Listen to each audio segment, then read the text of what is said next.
আসসালামু আলাইকুম। আমি রেজওয়ানুল ইসলাম রাজ।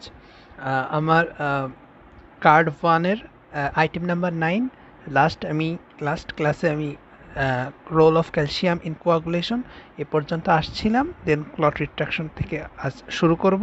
তবে সেক্ষেত্রে role of calcium in coagulation এই কোশ্চেনটা ভাইবার ক্ষেত্রে আসলেও আসতে পারে, যেহেতু আমাদের কলেজের আমাদের লেকচারে এটা একটু বর্ণনা করা হয়েছে। সো এইখান থেকে এই স্লাইডটা আমি একটু রিডিং দিব যে calcium ions, role of calcium ions in blood coagulation. It is the primary blood clotting factors. Then it participate in all steps of blood coagulation পড়ে আসছি except the first two step in intrinsic pathway. Then in the absence of calcium and blood clotting by either pathway doesn't occur and can be prevented in vitro. That means আমি যখন বাইরে করব অর্থাৎ কাচের ভিতর, তখন আমি এই কোয়াগুলেশন প্রসেসটাকে অফ করতে পারি, যেটা আমাদের প্র্যাকটিক্যালি এটা দেখানো হয় যে অক্সালেট আয়ন বা আমরা যদি মানে কোনো ইডিটি যেটাকে বলে ইথাইল ডায়ামিন টেট্রাসিটিক অ্যাসিড, এইটা দিয়ে আমরা অফ করতে পারি, কারণ তারা নেগেটিভ চার্জ ক্যারি করে বা মানে চিলেট আয়ন যাদের বলা হয়, এদের দিয়ে আমি ক্যালসিয়াম আয়নটাকে যদি প্রেসিপিটেট করি, তাহলে সেক্ষেত্রে আমি কোয়াগুলেশনটার প্রসেসটাকে অফ করতে পারি। যাক, এটা তার ইম্পর্টেন্স। এই যে এখানে সেটা লেখা আছে যে অক্সালেট বা সাইট্রেটস যারা অ্যান্টিকোয়াগুলেন্টস হিসেবেই কাজ করতেছে। আর আরেকটা কথা যে ইনভিভো অর্থাৎ আমাদের দেহের ভিতর ডিগ্রি অফ হাইপোক্যালসিয়াম এই ক্ষেত্রে ব্লিডিং ডিসঅর্ডারটা মানে সাধারণত মানে compatible with life and doesn't cause bleeding disorder. এই জিনিসটা একটু মাথায় রাখবো। দেন আমরা আসবো ক্লট রিট্রাকশন মানে কি, যখন সেকেন্ডারি ক্লট ফর্মেশন হয়ে গেল, অর্থাৎ ফাইব্রিন মনোমারগুলো ফাইব্রিন পলিমার হয়ে আমার নেটওয়ার্ক অফ মেশওয়ার্ক তৈরি করলো, অ্যান্ড ওর আন্ডারে আমার যত যে প্রাইমারি প্লাটিলেট প্লাকটা জমা ছিল সে তারা আটকে পড়লো, সেই সাথে আরবিসি ডাব্লিউসি। এইবার কী হবে, এরপরের ধাপটা হচ্ছে ক্লট রিট্রাকশন। অর্থাৎ আমরা বলছিলাম যে ওইখানে অ্যাক্টিন মায়োসিন আছে আমাদের প্লাটিলেটে, সেই সাথে সাথে এই যে ফাইব্রিন স্টেবিলাইজিং ফ্যাক্টর কাজ শুরু করবে, ফ্যাক্টর নাম্বার 13, এরা সবাই মিলে কন্ট্রাক্টাইল, তাই সেই সাথে থ্রম্বোস্টেনিন, এরা সবাই মিলে কন্ট্রাক্ট করা শুরু করবে। সেই সাথে এখানে সাপোর্টকে দিবে থ্রোম্বিন এবং ক্যালসিয়াম আয়ন। এরা সব সময় বলেই আসছে যে ক্যালসিয়াম আয়ন বাকি সব স্টেজে থাকবে। তো গলজি অ্যাপারাটাস থেকে এই গলজি অ্যাপারাটাস অফ প্লাটিলেট, সেখান থেকে ক্যালসিয়াম আয়ন রিলিজ হবে, দেন থ্রোম্বিন, এরা সবাই মিলে কন্ট্রাকশন বাড়ায় দেবে, strong contraction of the platelet spicules attach to the fibrin, and then এই যখনই কমপ্রেস করবে তখন সেখান থেকে সিরামটা বের হয়ে আসবে অ্যাজ এ মানে একটা মানে ইয়েলো কালারের ফ্লুইড, মানে ইয়েলোইশ, নট টোটাল ইয়েলো। তো এই যেই মানে সেরামটা বের হয়ে আসার পর যেই আরও মানে যেই সেমিসলিড মাছটা আরও বেশি স্ট্রং হবে, আরও বেশি হার্ডি হবে, তখন সেটাকে বলতেছি আমরা এই যে ক্লট রিট্রাকশন, এই প্রক্রিয়াটা বলতেছি। তারপর হচ্ছে যে final clot is tougher, more solid and elastic and is more efficient bung for damaged vessels. এই জিনিসটা আমাদের জাস্ট মাথায় রাখলে হবে, কোশ্চেনটা ভাইবাতে আসে, এর জন্য আমি একবার দেখে গেলাম। যাই হোক, এখন আছে ক্লট লাইসিস। এইটা খুবই ইম্পর্ট্যান্ট, এটা ঢাকা বোর্ড 17-তে আসছে এবং এটা সম্ভাবনা খুব বেশি সামনে আসার, যেহেতু ইদানিং প্রশ্ন একটু কঠিন করে হচ্ছে বা নতুন নতুন প্রশ্নগুলো চান্সেস ক্রিয়েট করতেছে আসার। তো এখানে আমরা এটা মনে রাখবো যে ফাইব্রিনোলাইসিস বা ক্লট লাইসিস, অর্থাৎ আমাদের যে ফাইব্রিন আমার জমা পড়ে গেছিলাম, আমি কতদিন চাইবো, আমি কি চাইবো যে ক্লটটা সবসময় থাকুক? আমি তো এক পর্যায়ে যাবো যে যখন ওই আমার ফাইব্রোব্লাস্ট এসে রিপেয়ার করে ফেলবে, কানেকটিভ টিস্যু তৈরি করে দিবে এবং আমার ওই কোলাজেন ফাইবারগুলো আবার রিপেয়ার হয়ে যাবে, তখন তো আমি চাইবো যে ওইখানে এই যে বাধাটা, ক্লট ফর্মেশন হওয়ার ক্ষেত্রে কী হয়, ব্লাড ভেসেলসে ব্লাড আসা যাওয়ার ক্ষেত্রে পাসিংয়ে সমস্যা হয়। তাহলে যখন আমার রাপচারটা রিপেয়ার হয়ে যাবে, তখন আমি চাইবো যে প্লাগটা মানে এই প্লাগটা সরে যাক, তখন ক্লট লাইসিস ঘটবে। এটা কি, dissolution of blood clot with the action of plasmin or fibrinolysin is called fibrinolysis. এর মানেটা আমি বলি, আমাদের মানে টিস্যু প্লাজমিনোজেন অ্যাক্টিভেটর থাকে, যেটা এন্ডোথেলিয়াল সেলস ডেরিভেটিভস। আর এই প্লাজমিনোজেন মানে যেটা আমার যেটা আছে ফাইব্রিনোলাইসিস, যেটা অ্যাকশন অফ প্লাজমিন বা ফাইব্রিনোলাইসিস, এই প্লাজমিনটা মূলত প্লাজমিনোজেন হিসেবে লিভার থেকে আসে। লিভারে তৈরি হয় প্লাজমিনোজেন ইনঅ্যাক্টিভ প্রোটিন হিসেবে, এবং সেটা ব্লাড ভেসেলসে মানে বহমান থাকে, এবং যখন সে এই ব্লাড ভেসেলসে পৌঁছায় তখন এই টিস্যু প্লাজমিনোজেন অ্যাক্টিভেটর এই প্লাজমিনোজেনকে প্লাজমিনে কনভার্ট করে। এই যে এই ক্ষেত্রে বলা হয়েছে যে এই যে extrinsic and intrinsic plasminogen activator, অর্থাৎ এই এক্সট্রিনজিক আর ইন্ট্রিনজিক পাথওয়ের মাধ্যমে যখন এই পাথওয়েটা পরিপূর্ণ হয়ে গেল, তারপর সাথে সাথেই আমার ওর মধ্যেও তো আমাদের রাপচার ভেসেলটা রিপেয়ারিং কাজটা চলতে থাকে। তো এক পর্যায়ে যায় তারাই এই প্লাজমিনোজেন অ্যাক্টিভেটরকে টিস্যু প্লাজমিনোজেন অ্যাক্টিভেটরকে রিলিজ হতে উদ্বুদ্ধ করে। তখন এরা রিলিজ হয়ে ওই প্লাজমিনোজেনকে প্লাজমিনে পরিণত করে, আর এই প্লাজমিন তখন ফাইব্রিনকে কিছুটা, মানে আমি যদি প্লাজমিনটা একটা কাঁচির সাথে কল্পনা করি, ওই ফাইব্রিনকে কেটে দেয় small peptides like fibrinogen degradation products. এই জিনিসটা মনে রাখতে হবে, নট ফাইব্রিনোজেন, এখানে ফাইব্রিনোজেন ডিগ্রেডেশন প্রোডাক্ট তৈরি হবে। এই তাহলে যদি আমি বলি যে fibrinolysis is due to proteolytic enzyme called fibrinolysin or plasmin. In fibrinolytic system there is no free plasmin, but blood plasma contains its inactive precursor plasminogen. যে কথাগুলো আমি বলে আসলাম, দেন বাকিটুকু সে একই কথা দেখে নিলে হবে। কোশ্চেনটা ভাইভাতে আসার জন্য খুব ইম্পর্টেন্ট। তাহলে এখানে আমাদের তাহলে এর সিগনিফিকেন্স তিনটা কি আমি বললাম, যে আমি চাই না যে সবসময় বেঁধে থাকুক। তাহলে allows clearing of blood vessels, reopen of the clotted blood vessels and remove very minute clots from tiny peripheral vessels and preventing them from being occluded or prevent করে ইস্কেমিয়াটা। ব্যাস, এইবার খুবই একটা ইম্পর্টেন্ট কোশ্চেন, এই কোশ্চেনটাও খুব আসে ঢাকা বোর্ডে, খুবই ইম্পর্টেন্ট। সেটা হলো আসলে এই আইটেমটা থেকে প্রত্যেকটা কোশ্চেন ইম্পর্টেন্ট, এবং এই আইটেম থেকে কোশ্চেন আসবেই, মাস্ট, মিস যাবে না। এই জন্য আইটেমটা খুবই বড় এবং সবার উচিত এক্ষেত্রে রিটেনে খুব জোর দেওয়া, সেই সাথে এখানে বেসিকগুলো ঠিক রাখা, যাতে করে কিনা যদি ভাই ধরে সেক্ষেত্রে যেন পারা যায়। কারণ এইখানে যেসব জিনিসগুলো পড়ানো হয় বা যেসব আমরা কেমিক্যাল সাবস্টেন্স নিয়ে কথা বলি, এই জিনিসগুলো সামনের আমাদের ইয়ারগুলোতেও যেমন খুবই প্রয়োজনীয়, খুবই লাগবে, ফার্মাকোলজি বলি বা যেখানে বলি না কেন। আবার এই জিনিসগুলো বেসিকগুলো খুব জানা জরুরি, ফার্স্ট হাফে ভালো প্লেস বা ভালো মানে পজিশনে পাস করার জন্য। যাই হোক, তো এখন আমি বলবো যে physiological mechanism of preventing blood clotting in normal vascular system. আমরা এতক্ষণ পড়ে আসছি যে রাপচার হলো, ভেসেল রাপচার হলে কিভাবে এই জিনিসটা আমার ক্লট ফর্মেশন হয় সেটাকে অফ করবে, যাতে ব্লাডটা ঝরতে না থাকে বা ব্লাড সব ঝরে না যায়। আমি ব্লাডটাকে তো অফ করতে পারি, কারণ ক্লোজ সার্কুলেটরি সিস্টেম আমাদের এই ব্লাডের ফ্লো। তো এখন যদি রাপচার না হয় সেক্ষেত্রে তো আমি বলতেছি যে এটা ব্লাড প্লাজমার একটা নিজস্ব বৈশিষ্ট্য, মানে এটা একটা নিজস্ব intrinsic characteristic of our plasma to make a clot by itself. অর্থাৎ সে নিজের থেকেই মানে ক্লটিং ফ্যাক্টরগুলো তার ভিতরে আছে এবং তা থেকেই সে ক্লট ফর্মেশন করে।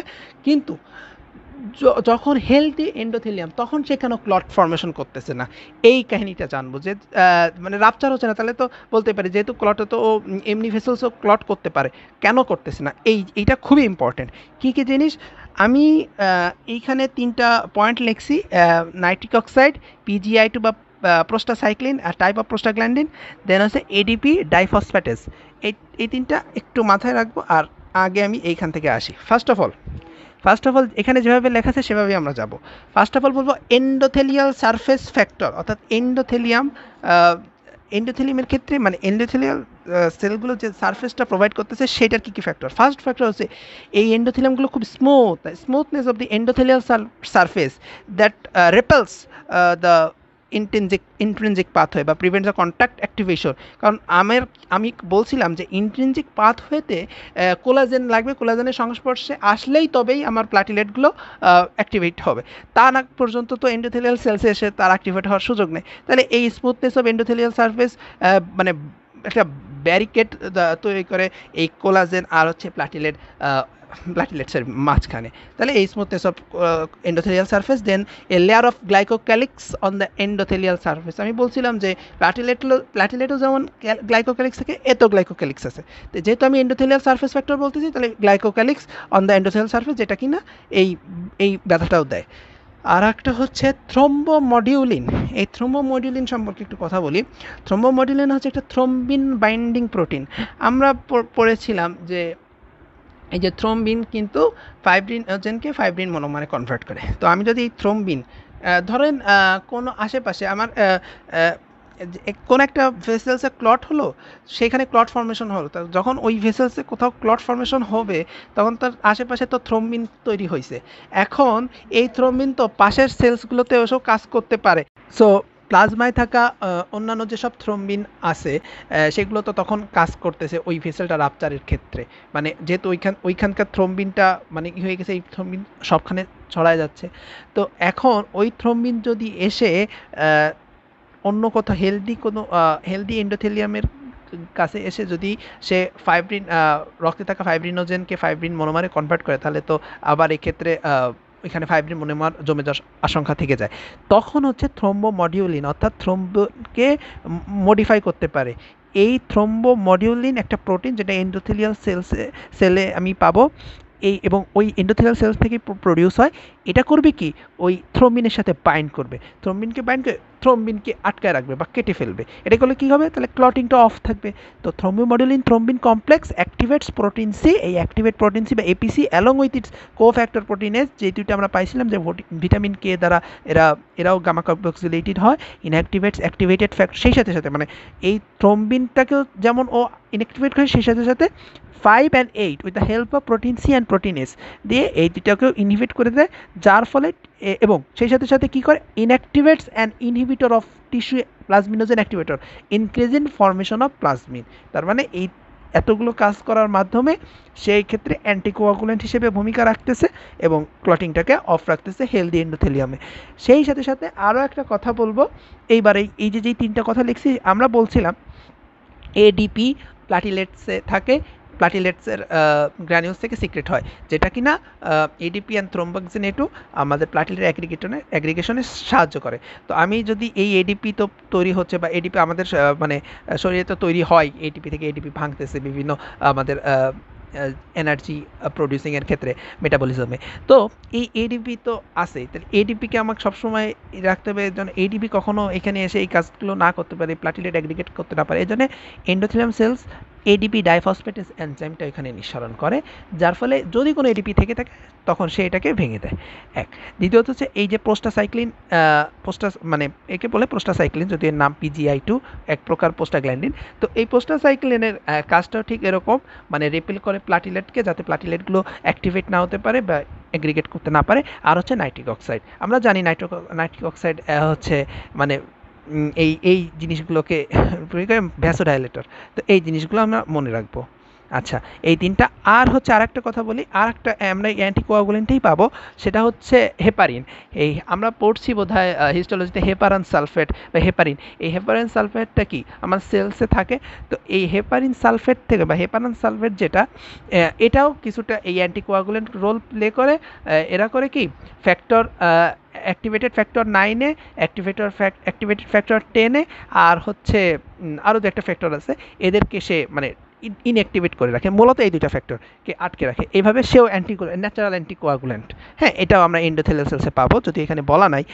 আচ্ছা, এই একটু বলা আছে যে presence of natural anticoagulants like heparin, antithrombin 3। এই হেপারিনের সাথে অ্যান্টিথ্রম্বিন 3টা লাগানো থাকে, সেই সাথে প্রোটিন সি, প্রোটিনেজ আমরা বলেই গেছি, তারপর ম্যাক্রোগ্লোবুলিন এক্সেট্রা। আর হচ্ছে স্পিড অফ ব্লাড ফ্লো, এই prevents intravascular clotting of blood. ওই যে নাইট্রিক অক্সাইড যদি ভ্যাসোডাইলেশন করে, তাহলে ব্লাড ফ্লোটাও বেশি হইতে থাকবে, তারপর স্পিড অফ ব্লাড ফ্লো বেশি থাকবে, যার ফলে কি হবে, যে আমার এই ক্লট ফর্মেশনটা হবে না, রোধ হবে।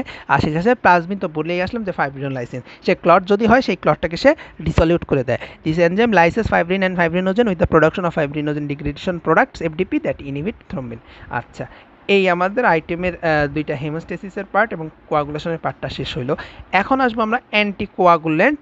অ্যান্টিকোয়াগুলেন্টগুলো কী কী আছে ভাই খুবই ইম্পর্টেন্ট আসার মতো। আমি যেই কয়টা টিক চিহ্ন দিছি এই কয়টা মাস্ট মনে রাখতে হবে, সেই সাথে ফাইব্রিনটা আমি কেন দিই I don't know.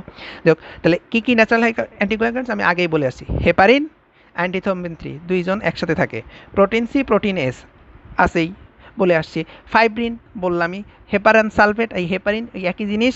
থ্রোম্বোমডিউলিন, prostacyclin, পিজিআই2 R alpha to মাইক্রোগ্লোবিন। এক্ষেত্রে এডিপি ডাইফসফেটেস লিখলেও লিখতে পারেন। নাইট্রিক অক্সাইড না লেখাটা ছিল জাস্ট ওর কাজ ছিল হচ্ছে ভ্যাসো ডাইলেটর, সুতরাং অ্যান্টিকোয়াগুলেন্টস রোল প্লে করে না, যদিও হেল্প করে যাতে কোয়াগুলেশন না হয়। আর common anticoagulant used in laboratory, এগুলো আমাদের ফিজিওলজি প্র্যাকটিক্যালি শেখানো হয়। এইখানে কিছু কিছু আছে, যেমন আমি আগেই বলছিলাম ইডিটি এর কথাটা বলছি।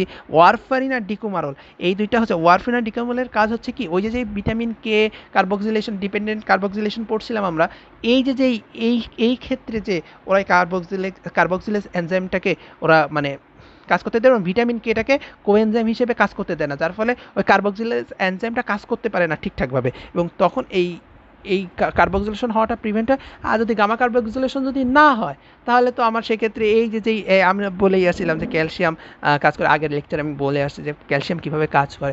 ক্যালসিয়ামের এই রোলটা সে ক্যালসিয়াম তার ওই রোলটা প্লে করতে পারবে। তার যদি মানে নেগেটিভ পোল না থাকে, তাহলে ক্যালসিয়াম কাকে অ্যাটাচ করবে, তাহলে তারা অ্যাটাচ হওয়ার তারা কাছাকাছি আসার সুযোগটা পাবে না, যার ফলে অ্যাক্টিভেশনটাও হবে না। এই আর কি এই দুইটা কাজ।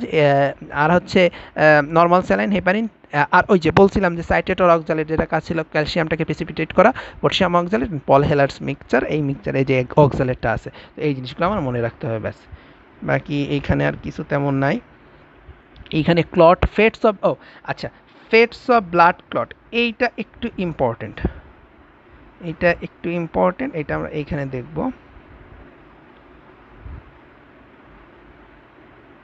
আচ্ছা এইখানে অবশ্য নাই, আচ্ছা সমস্যা নেই, আমি তাহলে ওইখান থেকে দেখি। ফেটস অফ ব্লাড ক্লটে আমার মনে রাখতে হবে, আমি বলছিলাম যে দুইটা কাজ হবে। একটা হচ্ছে হয় ডিসলভড হয়ে যাবে ফাইব্রিনোলাইসিসের মাধ্যমে, or invaded by fibroblast and converted into connective tissue. ওই যে যেটা ছিল সেটা কানেকটিভ টিস্যু রিপেয়ারের সাথে সাথে সেও মোটামুটি ওই ফাইব্রোব্লাস্টগুলো এদেরকে মানে ধ্বংস করে দেবে, এবং সেখানে কানেকটিভ টিস্যুতে রিপেয়ার করে দেবে, অর সে ফাইব্রোনোলাইসিসের মাধ্যমে ডিসলভড হয়ে যাবে। আর একটা কথা হচ্ছে, আর সংজ্ঞাটা তো আমরা আগেই বলে আসছি যে blood clot is a meshwork of fibrin threads running all directions entrapping blood cells, platelet and plasma ব্যাস।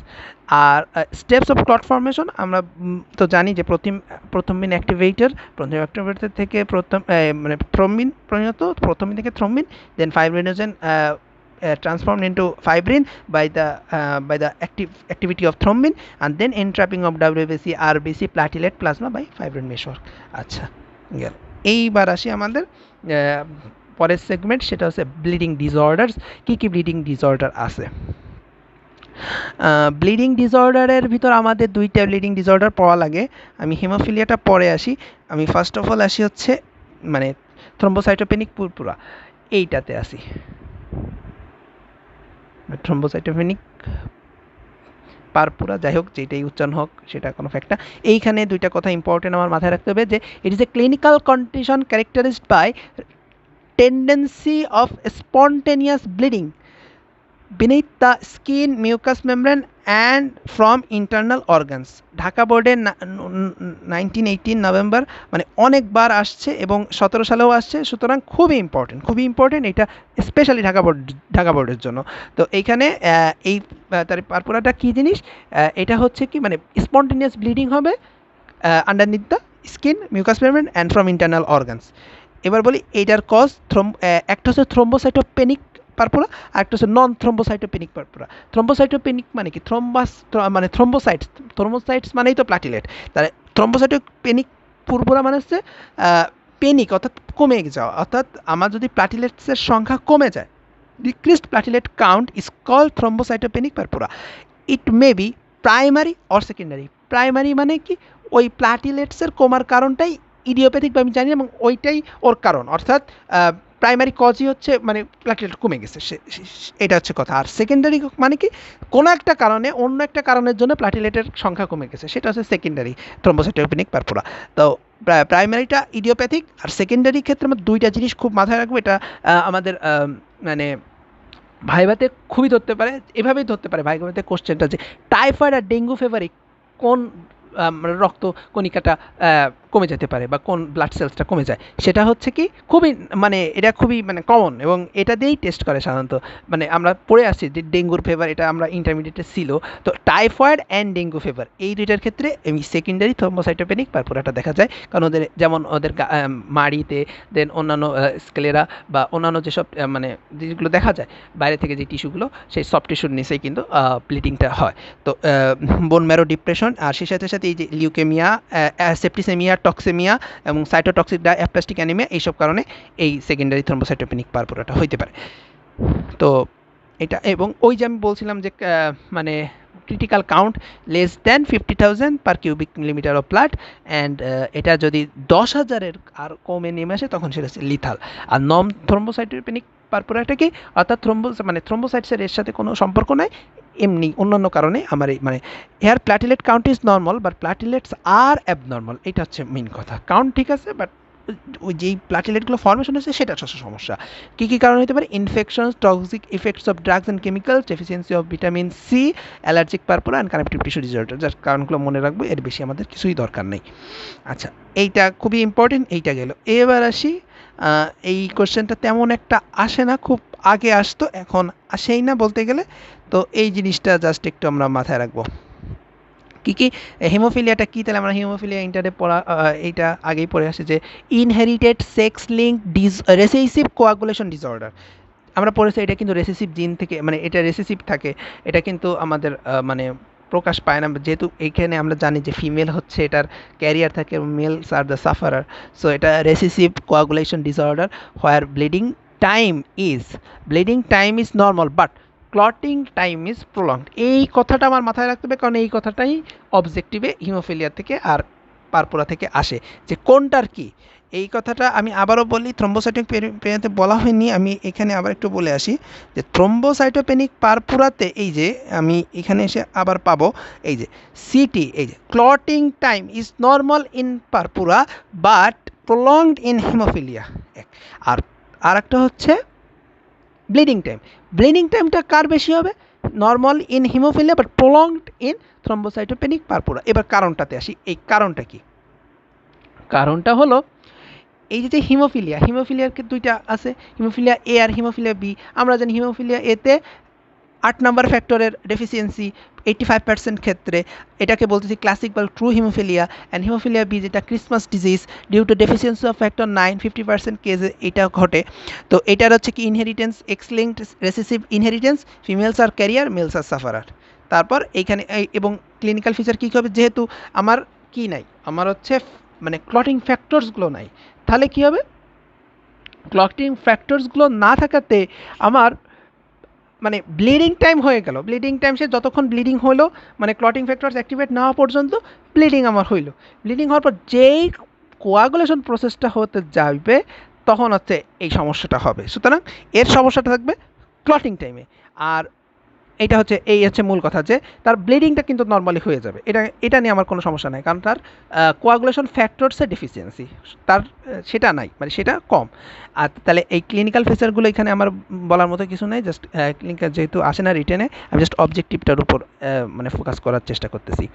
তো এখন আমরা যেহেতু একবারই বলে গেছি, সেহেতু আমরা একবার ওই তাহলে ব্লাড কোয়াগুলেশন টেস্ট আমরা আবারও বলি যে মূলত এখানে 4টা জিনিস খুব মাথায় রাখতে হবে, 4টা জিনিস। সেটা হচ্ছে bleeding time, clotting time, prothrombin time and activated partial thromboplastin time.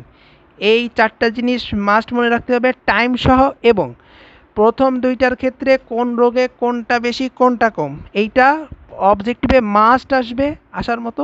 প্রথম দিন টাইমটা এইটা কোন পাথয়ের ক্ষেত্রে, আর এপিটিটিটা কোন পাথয়ের ক্ষেত্রে, এবং কোন ফ্যাক্টরস রিলেটেড, এই কয়টা জিনিস আমার পয়েন্ট মাথায় রাখতে হবে, খুবই ইম্পর্টেন্ট জায়গা, খুবই।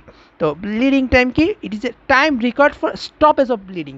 অর্থাৎ ব্লিডিংটা স্টপেজ, আমরা জানি যে ওই যে ভাস্কুলার কনস্ট্রিকশন, হেমোস্ট্যাসিস, অর্থাৎ হেমোস্ট্যাসিস হওয়ার আগ পর্যন্ত, হেমোস্ট্যাসিস প্রসেসটা রান করার ঠিক আগ মুহূর্তে আমার বন্ধ হওয়ার প্রসেসটা শুরু হবে। তো একেবারে যখন মানে এই হেমোস্টেসিস প্রসেসটা রান করে যখন জাস্ট প্রাইমারি ক্লট ফর্মেশন হওয়া পর্যন্ত, যখনই প্রাইমারি ক্লট ফর্মেশন হয়ে যাবে তখন কিন্তু সে অলরেডি দরজা আটকাই দিছে, দরজা আটকানো শেষ, এইবার এই দরজাটাকে মোটামুটি শক্ত করতে হবে, আরও সিকিউরিটি লাইনে ভালো করে তালা মারো। ওই তালা মারাটাই কিন্তু হচ্ছে ছিল কোয়াগুলেশন, অর্থাৎ ওই ফাইব্রিন মনোমারগুলো ফাইব্রিন পলিমার্সে এসে মেশর তৈরি করবে। তো এই যে দরজায় লক মারার জাস্ট দরজা আমি সিকল দিয়ে তালা মারার আগ অবধি দরজা জাস্ট আটকাইছি, প্রাইমারি প্লাটিলেট প্লাগ ফর্ম করছি, এই সময়টুক তখন করেই কি আমার ব্লিডিংটা স্টপ হবে, এই সময়টাকে বলা হচ্ছে ব্লিডিং টাইম। তাহলে এই ব্লিডিং টাইমটা আমরা মনে রাখবো যে 1 to 6 মিনিট, এটা গাইডনে আছে। আর ইম্পর্টেন্সটা আমি আগে বলে আসছি, যেহেতু থ্রম্বোসাইটোপেনিক পারপুরাতে কি হচ্ছে, আমার প্লাটিলেটটা নাই, প্লাটিলেটের পরিমাণ কম। তাহলে প্লাটিলেট যদি কম থাকে তাহলে প্রাইমারি প্লাটিলেট প্লাগ এটা তৈরি হতে তো সময় খুব বেশি লাগবে, কারণ প্লাটিলেট অল্প কিছু, তাহলে অনেকক্ষণ ধরে ওদের অ্যাক্টিভেট করে আরও অনেককে জড়ো করতে সময় বেশি লাগবে, তাহলে prolonged in thrombocytopenic purpura. But হিমোফিলিয়াতে তো আমার প্লাটিলেট নিয়ে কোনো সমস্যা ছিল না, তাহলে নর্মাল ইন হিমোফিলিয়া আমার ঠিকই প্রাইমারি প্লাটিলেট প্লাগ ফর্মেশন হয়ে যাবে, ওর সমস্যাটা হবে কোয়াগুলেশনে, আর এর সমস্যাটা হবে প্রাইমারি প্লাটিলেট প্লাগ ফর্মেশনে। এই জিনিসটা মাথায় রাখতে হবে। একটা হচ্ছে দরজা আমি আটকালাম, এইবার দরজা আমি তালা মারবো, এই দরজা আটকানোটা হচ্ছে মানে আমার প্লাটিলেটের কাজ পর্যন্ত, আর তারপর হচ্ছে আমার দরজায় লক দেবো, সেটা হচ্ছে আমার কোয়াগুলেশন ফ্যাক্টরস। আমি আগেই বলেছি যে হিমোস্টেসিসের থার্ড ধাপ হচ্ছে একটা, সেটাই হচ্ছে কোয়াগুলেশন। এই জিনিস আমাদের মাথায় রাখতে হবে। ব্যাস, এইবার ক্লটিং টাইম খুবই ইম্পর্টেন্ট। টাইমটা আগে বলে নিই যে 6 থেকে 12 মিনিট বা 6 থেকে 10 মিনিট, স্যামসন রাইটস গাইডন যে কোনো একটা বললেই হবে। Time required for coagulation of blood, এই যেটা বলছে কোয়াগুলেশন হইতে যে সময়টা হলো সেটা, এবং একই কথা ওইটার উল্টো ঠিক এইটা, যে city is normal in purpura, যেহেতু আমার প্রাইমারি প্লাটিলেট আমার ওই জন্যে মানে ব্লিডিং টাইমে আমার বেশি সময় লেগে গেছে। এখন আমি কোয়াগুলেশন ফ্যাক্টরসগুলো আসবে, সব কোয়াগুলেশন ফ্যাক্টর তো আমার সমস্যা নেই, সেগুলো তাদের মতো কাজ করে কোয়াগুলেট করবে এবং ক্লট ফর্মেশন করবে, এবং আর প্রলংড ইন হিমোফিলিয়া, এইটা মাথায় রাখতে হবে। অ্যান্ড এইবার একটা কথা, এই জিনিসটা আসলেও আসতে পারে, it is not a very reliable test because clotting time varies greatly based on the methods used for measuring it and it is not longer used in many clinics। এই জিনিসটা একটু মাথায় রাখো, কারণ ক্লটিংটা অনেকভাবে প্রভাবিত করতে পারে, কেউ এইটা দিয়ে করে, কেউ, কারণ এই ক্লটিং টাইমটার ক্ষেত্রে আমরা ফার্স্ট অফ অল ওই মূলত ক্যালসিয়ামটাকে অফ করে দিই, ক্যালসিয়ামটাকে প্রিসিপিটেট করে দিয়ে ওটাকে এক্সট্রিনজিক পাথওয়েতে করার চেষ্টা করতে থাকি টিস্যু ফ্যাক্টর দিয়ে, তারপর অন্যান্যভাবে আমরা মানে যাতে মানে যে ক্যালসিয়ামটা এমনি রয়েছে অর্থাৎ আগে থেকে বের হয়ে আসে বা এক্সপোজড, সেইগুলোকে অফ করে দিয়ে নতুনভাবে ক্যালসিয়াম কিছু বের হবে, এটা আমরা ক্লিনিক্যালি মানে ব্লাডটা কালেক্ট করার পরে এই টাইমটা আমরা, যেহেতু আমরা তো আর ভেসেলসের ভিতরে এটা করতে পারবো না, এনে বাইরে এনে ইনভিট্রো আমরা এই কাজগুলো করি, সেক্ষেত্রে একজন এক একটা দিয়ে করে বলে একটু সমস্যা হয়, এর জন্য এই ক্লটিং টাইমটা ইদানিং ব্যবহার করা হয় না। এইবার আসে আমরা প্রথ্রম্বিন টাইমে, time required for clotting to take place. এইখানে just clotting to take place বলতে যেটা বোঝায় যে দেখেন আমি কি টাইমটা দেখি, এভারেজ 12 সেকেন্ড, রেঞ্জ 11 থেকে 16, আমরা 11 থেকে 16 বলবো, 12 সেকেন্ড বলা দরকার না, এই 11 থেকে 16 আমাদের লেকচারেও ছিল। এবং আর একটা কথা হচ্ছে prolonged in deficiency of 5, 7 and 10, দেখেন 7 চলে আসছে, factor 7, that means extrinsic pathway, আর শেষের সাথে 5 আর এক্স আছে, সেই তো কমন পাথওয়ে আমরা বলতে পারি। কমন পাথওয়ে মানে এক্সট্রিনজিক যেটাই হোক, দুইটার লাস্টে যে কমন হচ্ছে যখন থেকেই তো আপনার 10 থেকে 10 অ্যাক্টিভেট হলো, কারণ 10 ফ্যাক্টর 10 থেকে ফ্যাক্টর 10 অ্যাক্টিভেট হবে, এই দুইটার আগ মুহূর্তেই কিন্তু ইন্টেনজিক এক্সট্রিনজিক পাথওয়ের পার্থক্য, তারপর কিন্তু দুজনের সেম, সো ওর পর থেকে সব তো অ্যান্ড 5 জন liver disease, warfarin therapy and DIC normal in haemophilia and Christmas disease. যাই হোক, এটা আমাদের তো এইখানে আমরা যেটা মনে রাখবো যে এক্সট্রিনজিক অ্যান্ড কমন পাথওয়ের ক্ষেত্রে এই জিনিসটা বেশি মানে আমরা করি। আর ক্লটিং টু টেক প্লেস বলতে যেটা বোঝায়, ওই ফাইব্রিন মনোমার তৈরি হলো, এবার ওই ফাইব্রিন পলিমার তৈরি ওর মেশকটা ফর্ম করবে, এই জাস্ট ওইটুক সময়তে যেই সময়টা লাগে সেইটাকে বলা হচ্ছে প্রথ্রম্বিন টাইম। এইটাই হচ্ছে কথা। আমার কিন্তু ক্লটিং টাইমটা কিন্তু একেবারে সেই এক্সচেঞ্জিং পাথ ইন্ট্রিনসিক পাথওয়ে থেকে স্টার্ট হবে, অর্থাৎ একটার পর কোয়াগুলেশন ফ্যাক্টরগুলো অ্যাক্টিভেট হচ্ছে। আর এইখানে জাস্ট থ্রম্বিন থেকে থ্রম্বিন হলো, ওই প্রথম থেকে থ্রম্বিন হওয়ার পরই তো ফাইব্রিন থেকে ফাইব্রিন মনোমার দেন এই পাথ, এই জাস্ট ওইটুকুর জন্য যে সময়টা সেটা হচ্ছে এই 11 থেকে 16 সেকেন্ড, এইটুকু আমার মনে রাখবো। আর অ্যাক্টিভেটেড পার্শিয়াল থ্রোম্বোপ্লাস্টিনটা APTT, time required for clotting of plasma in intrinsic pathway, এই যে ইন্ট্রিনজিক পাথওয়ের ক্ষেত্রে শুধুমাত্র এপিটিটি, এবং নর্মাল ভ্যালু কত 30 থেকে 40 সেকেন্ড, ব্যাস। এখানে টাইমটা অত ইম্পর্টেন্ট না যতটা এই কোন ধাপে, ইন্ট্রিনজিক ধাপ। আর একটা কথা, আমরা কিন্তু আগেটাতে 7টা পাইছিলাম, 5, 7 অ্যান্ড 10, আর এখানে পাই ATT gives an idea about intrinsic common coagulation pathway, it is increased in deficiency of factors. এই যে সবগুলো যেহেতু ইন্ট্রিনজিক, তার মানে এই পাথওয়েগুলোর ফ্যাক্টরগুলো সেই সাথে ফ্যাক্টর 8 স্পেসিফিক ফর এপিটিটি, এই কথাটা আমরা মনে রাখবো জাস্ট, এছাড়া আর কোনো কিছু দরকার নেই। এবং হিমোফিলিয়ার ক্ষেত্রে সাধারণত এইটা আমরা এপিটিটিটা মেপে থাকি। বাকি যে থ্রম্বিন টাইম, এটা অতটা কিছু ইম্পর্টেন্ট না, জাস্ট টাইমটা মনে রাখবেন 10 থেকে 14 সেকেন্ড, আর কিছু লাগবে না। প্লাটিলেট কাউন্ট আমরা জানি। তো এই হলো আমাদের মোটামুটি এই আইটেমের শেষ।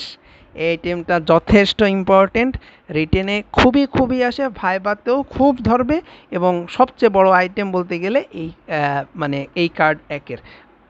এবং এটাতে অনেকেরই অনেক সমস্যা থাকে, আশা করি আমি অন্তত মানুষের বেসিকটা ক্লিয়ার করার জন্য পর্যাপ্ত তথ্য আমি অ্যাড করতে পারছি। তো এইখানে আরেকটা কথা আমরা একটু বলবো, এই থ্রম্বাই আর এম্বোলিজম বা এম্বলি যেটাকে বলি, তো এই জিনিসটা কি, কোনটা কি, এটা জাস্ট একটু মাথায় রাখলাম যে an abnormal clot that develops as a blood vessels, ক্লটটা ডেভেলপ হলো ব্লাড ভেসেলসের ভিতরে, সেটাকে আমরা মানে ওটা যদি একটু বড়সড় হয় তো অবশ্য থ্রম্বি ফর্ম হলেও ওটার মধ্যে দিয়ে পরে যে একটা আর্টারি আবার নতুন ক্যানালাইজেশন ঘটে, ওটা আবার পরে আবার মানে ঠিক হয়ে যায়, ওটা কোনো ফ্যাক্ট না। বাট এমবোলাইটা একটু খারাপ, as because develop by clot by continued blood flow, মানে যখন ব্লাড ফ্লোটা খুব মানে এটা সাধারণত এই ক্লট মানে তখন এমব্লয়টা তখন হবে ব্লাড ফ্লো খুব বেড়ে গেলে এই যে ক্লটটা তৈরি হয় সেটা এবার ভাসমান, অর্থাৎ ওটা রক্তে ভাসতে থাকে, ডিসোলুট হয় না, ভাসতে থাকে, দেন এটা যে আমাদের বিভিন্ন যেমন ক্যাভার্নাস সাইনাস সিনড্রোম হ্যানত্যান এইগুলোতে যে এই জিনিসটা ইফেক্ট করে, তো এমবোলাইটা একটু বেশি মারাত্মক বা ক্ষতিকর। তো এইবার আমি আসি, এবার বেশি না 2-3টা অবজেক্টিভ আমি একটু দেখব। এই যে bleeding disorder occurs in, just দেখলাম অ্যানিমিয়া, আমি অ্যানিমিয়াতে তো ব্লিডিং ডিসঅর্ডার পাবো না, সায়ানোসিস বা থ্রোম্বোসাইটোপেনিয়া অ্যান্ড হিমোফিলিয়া, ওই দুইটা ট্রু। এবং ভিটামিন কে ডেফিসিয়েন্সি, আমরা জানি যে ভিটামিন কে ডেফিসিয়েন্সি মানে ভিটামিন কে যদি না থাকে সেক্ষেত্রে গামা কার্বোক্সিলেশন হবে না, আর তারপর তো একই কথা, সেই 2, 7, 9, 10, তাই তো, এই ফ্যাক্টরসগুলোতে সমস্যা হবে। আচ্ছা, দেন প্লাটিলেট কন্টেইনস, আমরা জানি এডিপি, এই একটা ভুল আছে, অ্যাক্টিন মায়োসিন এইটাও থাকে, এডিপি থাকে, এসিটিএস অ্যাডেনোকর্টিকোট্রপিক হরমোন থাকবে না, ভিটামিন সিও থাকবে না, অ্যান্ড গ্রোথ ফ্যাক্টর আমি বলছি platelet derived growth factor platelet. Then হচ্ছে তারপর এই যে ক্লটিং টাইম, যে ঢাকা বোর্ডে 19-18 এই সালে আসছে যে clotting time is 14 to 60 minute, মোটেও না, এটা false. Then increased in haemophilia, এটা ট্রু, আমরা জানি। তারপর হচ্ছে ডিক্রিজ ইন থ্রম্বোসাইটোপেনিয়া, ফলস। যে আমি বলছিলাম যে এটা কিন্তু খুব ইম্পর্টেন্ট, খুব আসে মানে অবজেক্টিভে। Then a test for bleeding disorder, অবশ্যই। And then a time required for activation of clotting factors, false. Activation of clotting factors, এইটা একটু মানে এখানে আছে সমস্যাটা আছে, যে অ্যাক্টিভেট হবে মানে হচ্ছে যে প্রথম যখন আসবে, অর্থাৎ প্লাটিলেটসের কাছাকাছি এসে ওরা অ্যাক্টিভেট হয়, যেই প্লাটিলেটসগুলো ভ্যান উইলিভারেন্ট ফ্যাক্টরের সাথে অ্যাড হয়ে আছে মানে কোলাজেন ফাইবার্সের সাথে, সেই তার কাছাকাছি এসেই কিন্তু এরা ফার্স্ট অফ অল অ্যাক্টিভেট হওয়া শুরু করে। তো এইটা যদি ওইটাই মিন করে যে ওই টাইমটা যখন সে এসে অ্যাক্টিভেট হচ্ছে, যদি এটা মিন করে তাহলে ফলস হবে। তবে এই ক্ষেত্রে এই কোশ্চেনটা একটু ঘোলাটে লাগছে আমার কাছে, এই জন্য এটা নিয়ে আমি অতটা বেশি যেতে চাই না, যেটা আপনাদের যেটা মানে পরীক্ষার সময় ধারণা আসবে সেটা দিয়ে আপনারা মিন করার চেষ্টা করেন। আমি জাস্ট বেসিকটা যেটা বলছি যে ক্লটিং টাইমটা হচ্ছে পুরো মানে এক্সচেঞ্জিং ইন্ট্রিনজিক পাথওয়েটা শুরু হয়ে একেবারে মানে ক্লট মানে কোয়াগুলেশন প্রসেসটা শেষ হবে, সেটা হচ্ছে ক্লটিং টাইম, ক্লট ফর্মেশন হবে। এবার হচ্ছে হেমোস্ট্যাসিস অ্যাসোসিয়েটেড উইথ, এটা তো জানি যে প্লাজমা বলছি যে এটা মানে প্লাজমারই একটা নিজস্ব বৈশিষ্ট্য। দেন ব্লাড ভেসেলস এর সাথে অ্যাসোসিয়েটেড, ফাইব্রিনোলাইটিস সিস্টেম যেহেতু ডিসলিউশন অফ ক্লট, দেন আছে প্লাটিলেটস। আর ডাব্লিউবিসি তো হবে না, যাই হোক এটা তো সবাই পারবে। এই আর জাস্ট এইটুক দেখবো, এইটুক দেখলেই আমি আজকে শেষ করব। হিমোফিলিয়া কি? Genetic disorder caused by defective autosome, এটা তো ফলস। ল্যাক অফ ফ্যাক্টর 8 আমরা জানি haemophilia A, carried by female সেটা বলছি ট্রু, অ্যান্ড ডেভেলপমেন্টাল অ্যাবনর্মালিটি এটাও ট্রু। আচ্ছা, কোয়াগুলেশন অফ ব্লাড রিকোয়ার্স কী কী? ক্যালসিয়াম আয়ন লাগবে, ভিটামিন কে লাগবে, ভিটামিন সি আমার লাগবে না, কিন্তু প্রোটিন সি লাগবে। হেপারিন ফলস, কারণ হেপারিন হচ্ছে আমাদের কি করে? অ্যান্টিকোয়াগুলেন্ট। আচ্ছা, আর আরেকটা কথা এখানে বলে রাখি, যেগুলো কোয়াগুলেশন প্রসেসের বাধা দেয় তারা হচ্ছে অ্যান্টিকোয়াগুলেন্টস, আর যেগুলো কোয়াগুলেন্ট মানে কোয়াগুলেশন প্রসেসটাকে ত্বরান্বিত করে সেইগুলোকে বলা হয় প্রোকোয়াগুলেন্টস। এই প্রোকোয়াগুলেন্টস এই শব্দটা একটু মাথায় রাখবে, এটা ফাইবার ক্ষেত্রে ধরে পেতে, যে অ্যান্টিকোয়াগুলেন্টস আছে তাহলে প্রোকোয়াগুলেন্টস কারা, সো এটা একটু মাথায় রাখুন। যেমন তাহলে এই প্লাটিলেট ট্রু। আচ্ছা, সিরাম কি? বডি ফ্লুইড অবশ্যই না, সেটা তো ক্লট রিট্রাকশনের সময় বের হয়। অ্যাসোসিয়েটেড উইথ ক্লট রিট্রাকশন, ঠিক আছে, ট্রু।